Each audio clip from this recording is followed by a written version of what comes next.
আসসালামু আলাইকুম। হারিয়ে যাওয়ার ঘটনা আমরা প্রায়ই শুনে থাকি। বিশেষ করে মক্কা শরীফে হজ কিংবা ওমরাতে এসে হারিয়ে গেলে খুঁজে পাওয়া খুবই কঠিন। এই বিশাল জনসমুদ্রে আপনজনকে খুঁজে পাওয়ার জন্য, আপনজনকে খুঁজে পাওয়ার সুবিধার্থে সৌদি সরকার করে দিয়েছেন এক বিশাল অভূতপূর্ব ব্যবস্থা, যা আমার পেছনে থাকা এই মেশিনটি।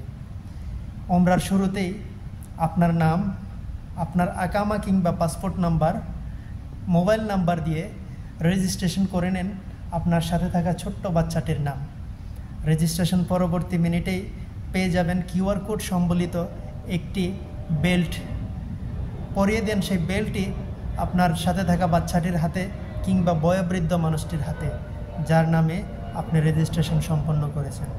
ওমরারত অবস্থায় যদি কোনো কারণে লোকটি কিংবা বাচ্চাটি হারিয়ে যায়, এখানকার স্বেচ্ছাসেবী দল অথবা দায়িত্বরত পুলিশগণ কিউআর কোড স্ক্যান করে আপনার মোবাইল নাম্বারটি বের করে আপনাকে কল দিয়ে আপনার সাথে যোগাযোগ স্থাপন করবেন এবং পৌঁছে দেবেন আপনার প্রিয়জনকে। তাই এই মেশিনটি কোথায় পাবেন আপনারা? কোথায় অবস্থিত এই মেশিনটি? এরকম দুটি মেশিন প্রতিস্থাপন করা হয়েছে মক্কার মসজিদুল হারামে।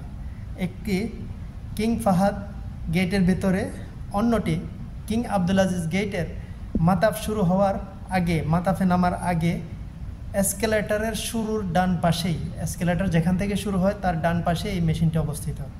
আশা করি এই মেশিনটি থেকে সবাই বেনিফিট নেবেন এবং আমার এই ছোট্ট ভিডিওটি শেয়ার করে ছড়িয়ে দেওয়ার মাধ্যমে সকলের উপকার করবেন, যারা উমরাতে আসছেন কিংবা আসবেন। জাযাকাল্লাহ খায়র। আসসালামু আলাইকুম।